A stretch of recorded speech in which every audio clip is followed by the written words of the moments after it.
Hello everyone and welcome back to Milo Farms. Well, today we are going to be cooking a brisket on the Traeger. The seasonings we're going to be using is this injection right here. This came off of Amazon. Then prime rib, Traeger rub, coffee, Traeger rub, those mixed together, and black pepper. We also have this injector that we're going to be using to inject the mixture right here into the meat. So the meat we have right here is a 17-pound-ish whole brisket. And this brisket came from a local place called Choice Cuts Meats. The nice thing about them is they'll deliver anything that you order from them for free if it's over $75. I called the guy, talked to him on the phone. He had this at our house within 2 hours of the order, and he delivered it himself to the house here. So we're going to go ahead and open this up. We're going to clean it up as best we can and get it all ready to season. And this process is about a 24-hour process that it's going to take to cook this brisket. So we're starting this at about 5 o'clock to be able to eat it the next night at around 5 to 6 o'clock.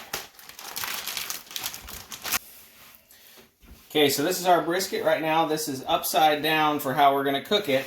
But we're going to go ahead and remove any of this hard fat. So this is kind of a soft fat here. And we're going to leave about a 1/4 inch thick of the soft fat, but this hard fat, which is this piece, and then there's some more over here on this side, we're going to go ahead and remove all that as best we can. So just kind of start cutting away at it, and it seems pretty wasteful. This particular brisket has a lot more fat on it than usual, but we're just going to go ahead and cut these pieces off and get all this hard fat off that we can.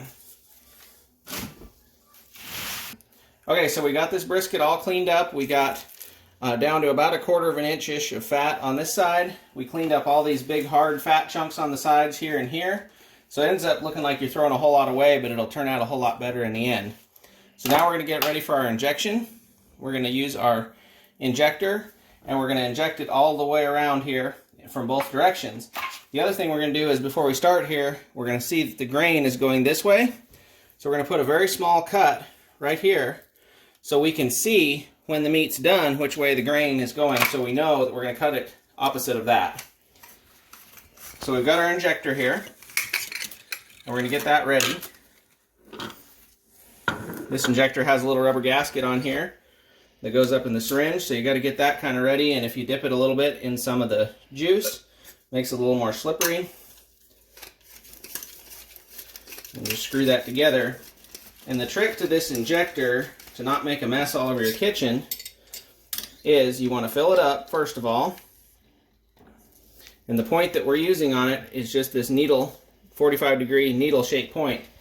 You want to stick it in like that and give it just a very small squirt, and then you want to pull it out. You don't want to squirt it as you're pulling it out, because if you do that, you're going to end up shooting it all over the place. So just a very small squirt and then pull it out. So I put it in, give it just a little squirt, and then pull it out. But if you squirt it as you're pulling it out, you'll end up just shooting it all over the place because you'll pressurize that cavity, and the second that you pull the needle out, it'll go everywhere.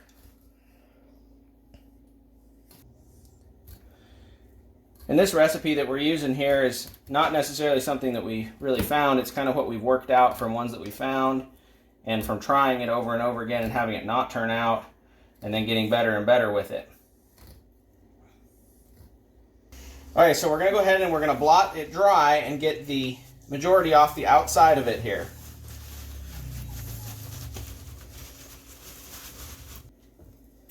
Okay, so we're going to go ahead and put the rub on it, and we're going to start on the back side of it to do that.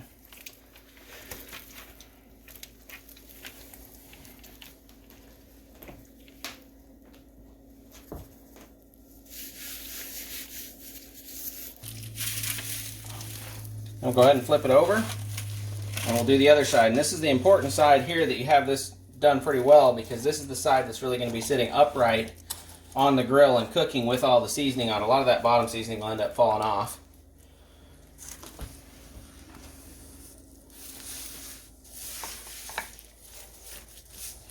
And additionally, having all those holes on there, a lot of this material will get caught in those holes and end up staying on there. Make a nice crust on the edge there.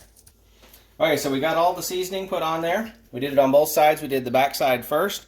Now we're going to do we did the top side. We're going to go ahead and put it on the grill. We're going to set the grill to 180 degrees with the super smoke on, and then we're going to put the probe in here in the thickest part, and we're going to bring it until the temperature of the meat is at 160 degrees.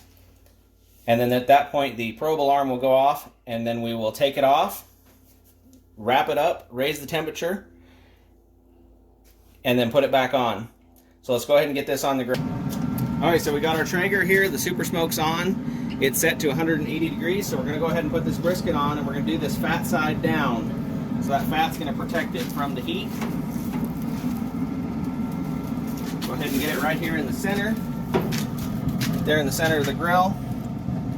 Everything should be good to go. So we got the probe right here in the thickest part of the meat. The probe runs out through this little hole, it's plugged in over there.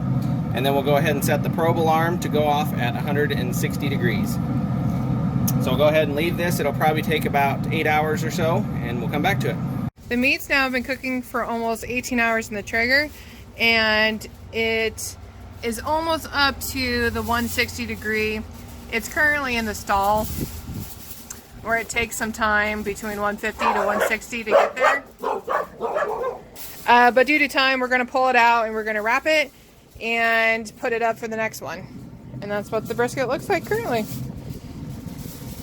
So what we'll do is we'll pull it out, we'll wrap it in tin foil, and then wrap it with butcher paper, and then put it back on. Alright, so we wrapped the meat up in tin foil with a little bit of moisture, and then we're going to wrap it up with pink butcher paper, and then we'll throw it back on. Okay, so we wrapped it in butcher paper and we put the thermometer back into the thickest part. We kicked this up to 225 and we let this cook until the temperature of it goes between 202 and 204, which will take a couple hours. Alright, we removed the brisket from the Traeger. It had sat at about 225 was the setting on the Traeger. And the meat reached the internal temperature in the thickest part to 203 degrees. So we took it off, set it on a cookie sheet on top of the stove here, and it's going to rest for a half hour.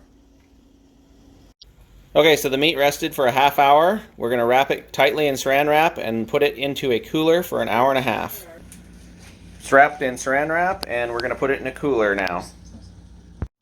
So we got the brisket out of the cooler. It had sat for an hour and a half and rested. We're going to go ahead and cut it open.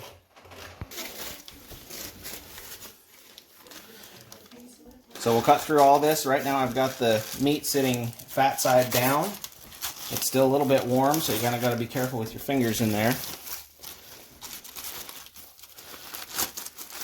So we're going to go ahead and get this opened up so we can get it out of here.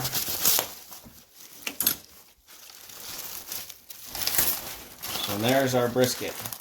It's over 24 hours of cook time that it's taken and preparation time on this. What we're going to do is we're going to pause the video. We're going to go ahead and lift this brisket off and set it directly onto this pan right here. Go. So here's our brisket. You can see it's got the remnants of all the seasoning on top there. You've got the point down here, and you've got the flat down here. So we're going to go ahead and cut this. You've got the grain coming this way, and you can see from our cut we made earlier going this way. So this part of the brisket we're going to go ahead and cut in this direction, and so we'll go ahead and do that.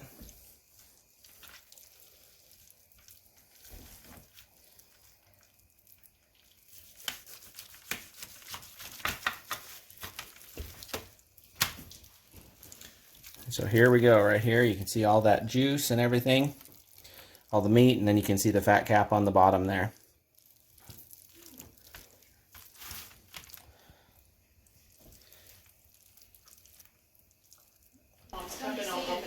So we got the brisket all cut up and everything's cleaned up. The plate on the right is the flat, which is a little more dry and less flavorful. The plate on the left is the point, which is more flavorful but also more fatty, and it can be a lot more tender. So this one turned out one of the best ones we've done. So I hope everybody enjoyed the video. Please like, comment, subscribe. Remember, you can't finish a project without getting started.